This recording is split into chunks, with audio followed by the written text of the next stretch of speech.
Well, hello, everybody, whoever is catching this either in our Facebook group or on YouTube. Welcome. Today, we have a very special guest. Her name is Lisa Wozniak, and we're going to be talking about how to use LinkedIn to get referrals. So, Lisa, thanks for joining us. Oh my gosh, thanks for having me. It's a pleasure to be here. And so for those of you who don't know who I am, I'm Amanda Patterson. I am the admin of, I was going to say Caring Therapist Abroad, but that's my group practice, so that's not going to be right, of my private practice tribe, a Facebook community. And if you are not already a member, I would invite you to join. It's my private practice tribe. And I am also the owner of Caring Therapist of Broward. I have a group practice, and so this is my YouTube channel, or if you're catching it some other form, this is me, and I am excited to have Lisa here. We've connected a couple of times, and she is going to be talking about LinkedIn. So why don't you tell us a little bit about who you are and your spiel about LinkedIn? Okay. So obviously, my name is Lisa Wozniak. I am a marketing strategist and owner of Woz Marketing, which is a marketing company dedicated to helping private practice owners enroll more clients through online marketing strategies. So with that in mind, one of the things that I often hear practitioners ask me is where it is that is the best place to go online to find referrals. And I think that hands down, my answer has got to be LinkedIn. A few years ago, LinkedIn was purchased by Microsoft, and they've made a lot of great changes on LinkedIn that are really conducive to helping you build your private practice. It used to be that LinkedIn was thought of as this giant resume repository where people go to store their resume. And that simply is no longer true. There are a lot of things that you can do with LinkedIn that will help you to grow your private practice. One of which is it's a great place to go to help you get referrals for your ideal client. So one of the things that's really great about LinkedIn is that you can go after your ideal client with a level of specificity that really just cannot be found on any other social media platform. You can search by geography, you can search by job title, you can search by median income. A lot of the things that you would normally find on Facebook ads. You know how, like, if you're going to place an ad on Facebook, you can get that level of specificity so that your ad reaches your ideal target market. You can do that just through a regular search on LinkedIn, and a lot of people don't know that. So if your ideal client is our children, for example, you can go after the pediatricians in your area. You can go after school administrators. You can go after daycares. It just doesn't have to be limited by medical practice. Anybody that would be in that realm of possibility for referrals, you can search for on LinkedIn. And then it's a matter of creating the messaging that's necessary to build a relationship first. I think that and Amanda, I know that you know this really well because you're really great at this as well, but don't come out of the gate asking for the referral. That's the first thing that I tell people, because you have to build that relationship first. When you think about the fact that practitioners, medical practitioners, are inundated on a regular basis with people asking for just that, they begin to turn a blind eye to it. It's only when you begin to build that relationship with them that it makes the difference and opens those doors for you. And you can do this through LinkedIn messaging, or there are some Google Chrome extensions that you can put in place, namely Scrap, SKRAPP. that will help you find their email address as well if LinkedIn messaging doesn't work. And the reason I bring that up is particularly in case of medical doctors, if that's an area that you want to go after for referrals, they don't hang out on LinkedIn. They have a LinkedIn presence, but they don't spend their day hanging out on LinkedIn. So you're going to want to utilize some of those tools to find their email address so that you can email them, which will be a much better opportunity for you to open that door and create the relationship that's necessary to get you that referral.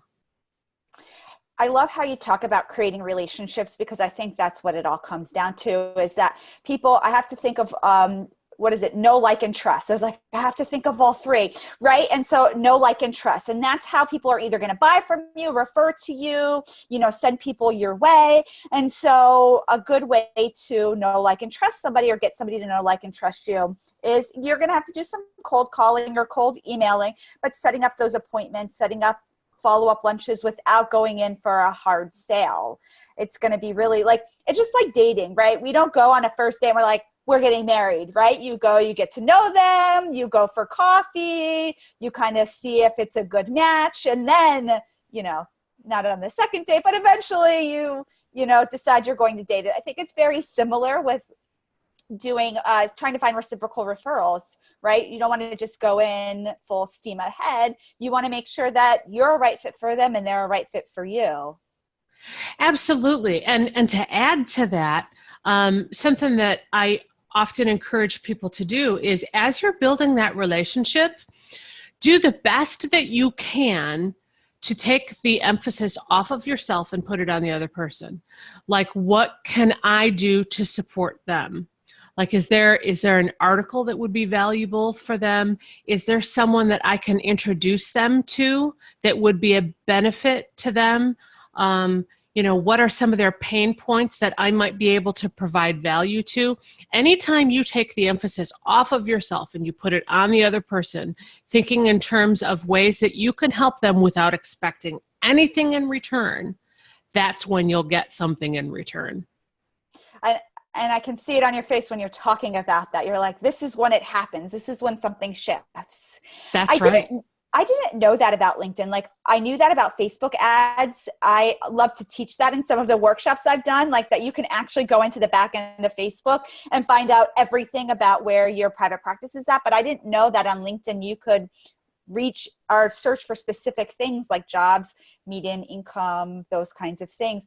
That's kind of interesting for people who accept insurance. If you accept the insurance of a specific, like we accept the insurance of Carnival, right? Carnival Cruise Lines. And so I could maybe find some way to link up with people. I mean, I don't know that I would want to cold email, like, you work for Carnival and I accept your insurance, but I might be able to find the HR director, or I might be able to find some other people that would be maybe some managers and say, hey, I'd like to come in and do a free workshop for your team, and then be able to hand out business cards then.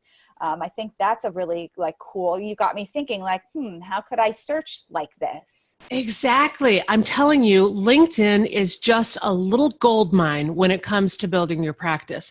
The other thing that I get so excited when I talk about this stuff. I see that. This is great. Yes. I love it. The energy. Yes. So here's the other angle of that.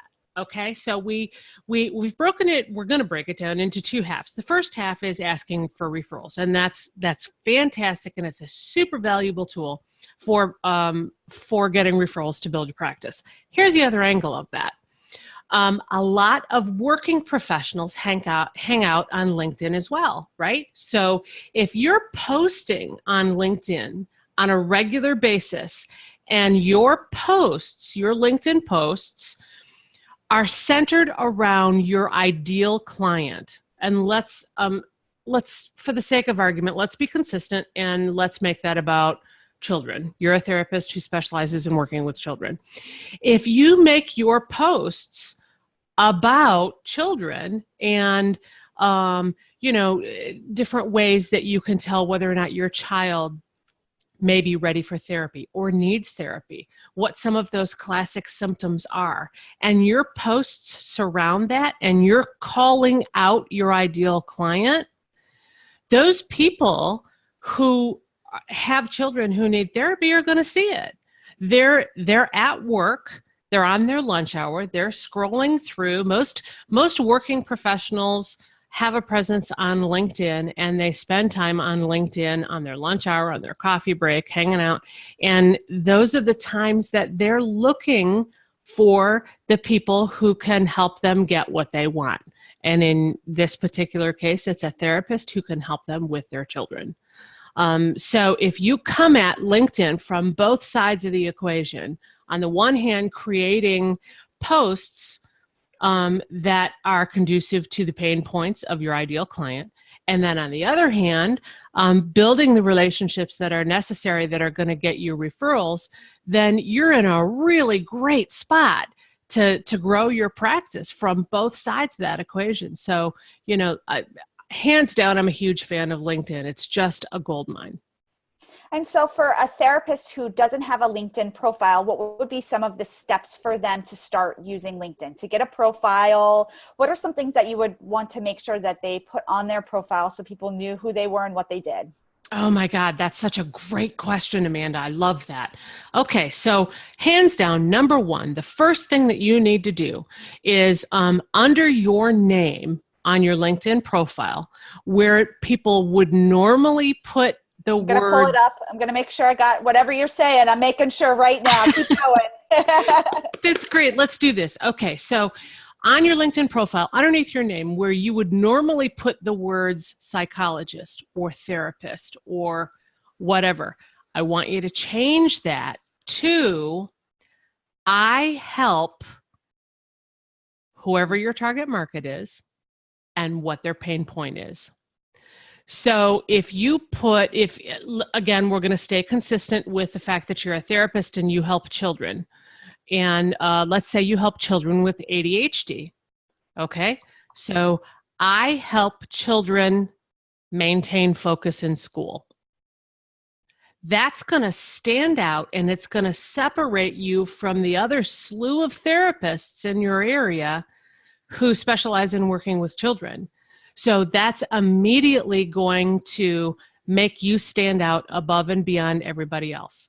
Then in the summary section of your LinkedIn profile, think in terms of what the pain points are for your ideal target market. So again, you're a therapist dealing with children struggling with ADHD.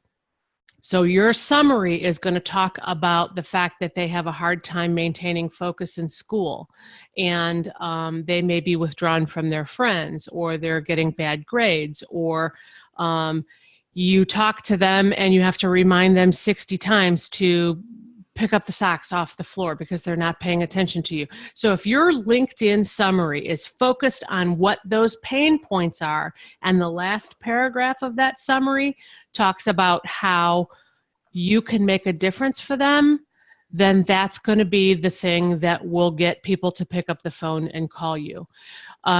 A lot of times the biggest mistake that I see people make is they start talking about their modalities, like I do brain mapping or cognitive therapy or, any of those other things.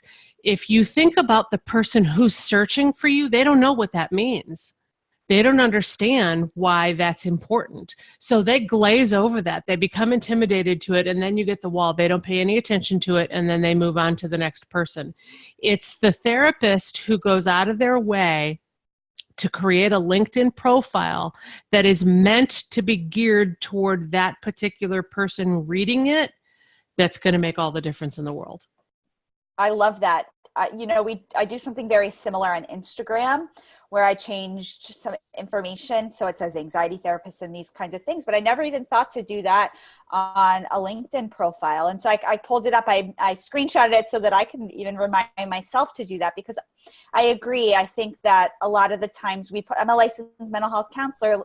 And while I'm very proud of my license and I'm very proud of my accomplishments, I think it's already understood by most people that, okay, you're going to have your license and you're going to be some kind of mental health professional. I found most people don't really care if you're a psychologist, mental health counselor, marriage and family therapist, or social worker, as long as you can help them. That's what people really want to know. And so you're right, like by removing that, because mine says licensed mental health counselor. And again, I'm proud of that, but I think you're right. Like people really want to know, can you help me? Like I already know you have your license. I already know you're a professional. Can you help me? Right. And the credentials after your name are enough, you know? If you're an LPC or LMHC or anything like that, I mean, all the credentials after your name are enough all by itself. The rest of the time, if you focus on who your ideal target market is, what their pain points are, and how you can help them, then that's enough to win them over. It's when you put all that other stuff in that people's eyes glaze over and they don't understand what they're reading. All they really want to know is, can you help me? So I would encourage any of you that are already on LinkedIn or thinking about getting on LinkedIn to definitely connect with myself. I'm under Amanda Patterson, and also Lisa. I know she's obviously on LinkedIn, and I see your stuff all the time and was like love to support other people. And so please connect with us. I think it would be great to have a little online community on LinkedIn. That's one place, I've got my Instagram community and I've got a Facebook community, my private practice tribe, but I don't have a LinkedIn community. But even thinking about with my group practice, right? Like linking up with some doctors, psychiatrists that maybe I haven't been able to get in touch with, or just kind of expanding. And I'm like, ooh, these are great ideas. And so, yes, please connect with us. And Lisa, what's the best way for people to get in contact with you if they want more information? Absolutely.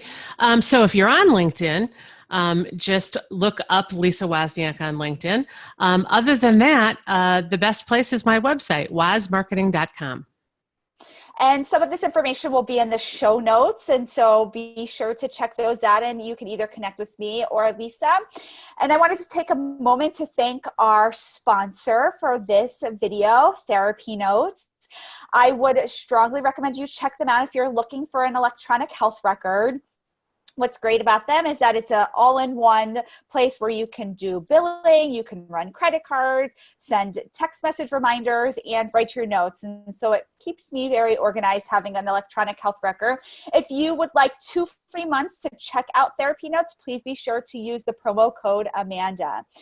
And if you are watching this video, please subscribe and like this video. All the love I can get, all the love that this channel can get will only make it better and have us increase the type of content that is being shared. So thank you for watching, and thank you, Lisa, for this awesome reminder to all of us about LinkedIn.